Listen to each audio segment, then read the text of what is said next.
ಚಿಕ್ಕ ಚಿಟ್ಟಿ ಮತ್ತು ಮಾಯಾಕಾಡು. ಒಂದು ಸಣ್ಣ ಹಳ್ಳಿಯ ಪಕ್ಕದಲ್ಲಿ ಒಂದು ದೊಡ್ಡ ಬಣ್ಣದ ಕಾಡಿತ್ತು. ಆ ಕಾಡಿನಲ್ಲಿ ಚಿಕ್ಕ ಚಿಟ್ಟಿ ಎಂಬ ಚುರುಕಾದ ಚಿಟ್ಟಿ ವಾಸಿಸುತ್ತಿತ್ತು. ಚಿಟ್ಟಿಗೆ ಹಾರುವುದು, ಹಾಡುವುದು ಮತ್ತು ಹೊಸ ಸ್ನೇಹಿತರನ್ನು ಮಾಡುವುದು ತುಂಬಾ ಇಷ್ಟ. ಒಂದು ದಿನ ಚಿಟ್ಟಿ ಹಾರುತ್ತಾ ಹಾರುತ್ತಾ ಒಂದು ವಿಚಿತ್ರ ಬೆಳಕು ಕಂಡಿತು. ಅಯ್ಯೋ, ಇದೇನು ಎಂದು ಆಶ್ಚರ್ಯಪಟ್ಟಿತು.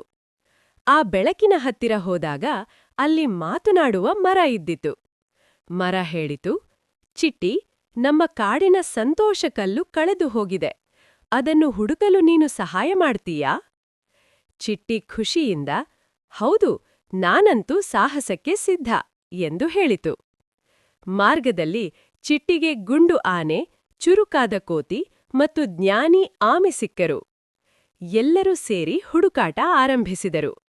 ಆಮೆ ಹೇಳಿತು, ಸ್ನೇಹ ಮತ್ತು ಸಹಕಾರ ಇದ್ರೆ ಏನೂ ಅಸಾಧ್ಯವಲ್ಲ. ಕೊನೆಗೆ ಒಂದು ಗುಹೆಯೊಳಗೆ ಸಂತೋಷ ಕಲ್ಲು ಕಂಡುಬಂತು. ಕಲ್ಲು ಹೊಳೆಯುತ್ತಿದ್ದಂತೆ ಸಂಪೂರ್ಣ ಕಾಡು ಮತ್ತೆ ಸಂತೋಷದಿಂದ ತುಂಬಿತು. ಮಾತನಾಡುವ ಮರ ಸಂತೋಷದಿಂದ, ಧನ್ಯವಾದಗಳು ಚಿಟ್ಟಿ, ನೀನು ನಮ್ಮ ಕಾಡಿನ ಹೀರೋ ಎಂದಿತು. ಚಿಟ್ಟಿ ನಗುತ್ತಾ ಹೇಳಿತು, ಸ್ನೇಹವೇ ಅತಿದೊಡ್ಡ ಮಾಯೆ.